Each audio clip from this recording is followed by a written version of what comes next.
శ్రద్ధ. ఆరోగ్యశ్రీ చికిత్సల తర్వాత అందించే ఫాలోఅప్ వైద్య సేవలపై ప్రభుత్వం ప్రత్యేక దృష్టి. ఫాలోఅప్ కన్సల్టేషన్ సేవలు పొందేలా రోగులకు చేయూత. ఆసుపత్రికి వెళ్ళి రావడం కోసమయ్యే ప్రయాణ ఖర్చుల కోసం ₹300 చొప్పున అందజేత. ఫాలోఅప్ కన్సల్టేషన్ అవసరమైన 138 ప్రొసీజర్లకు అమలు.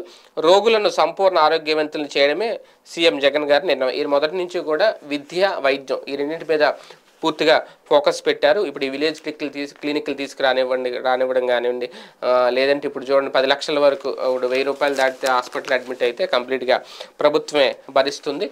ఒక రకంగా మంచి ఇదే.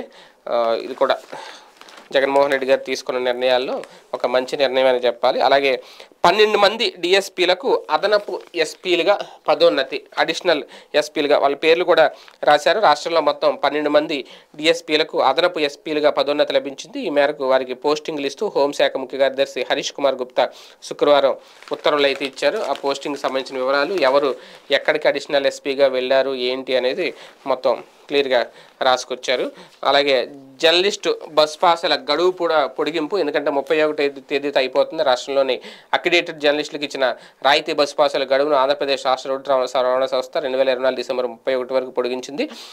జర్నలిస్టుల బస్ పాసుల గడువు రేపటితో ముగియడంతో వాటి వ్యాలిడిటీని పెంచాల్సిందిగా రాష్ట్ర సమాచార పౌర సంబంధాల శాఖ ఏపీఎస్ఆర్టీసీని కోరింది. దీంతో డిపిఆర్ఓల సూచనలతో బస్ పాసులు రెన్యువల్ చేయాల్సిందిగా అన్ని జిల్లాల పబ్లిక్ ట్రాన్స్పోర్ట్ ఆఫీసులకు ఆర్టీసీ శుక్రవారం ఆదేశాలు అయితే జారీ చేసింది. అంటే మళ్ళీ బస్ పాస్ టైము పొడిగిస్తున్నారు జర్నలిస్టులకి.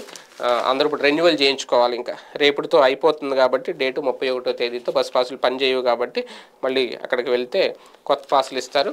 దీన్ని ఐఎన్పిఆర్ అయితే ఇప్పటికే దానికి సంబంధించి పంపించేసింది. అలాగే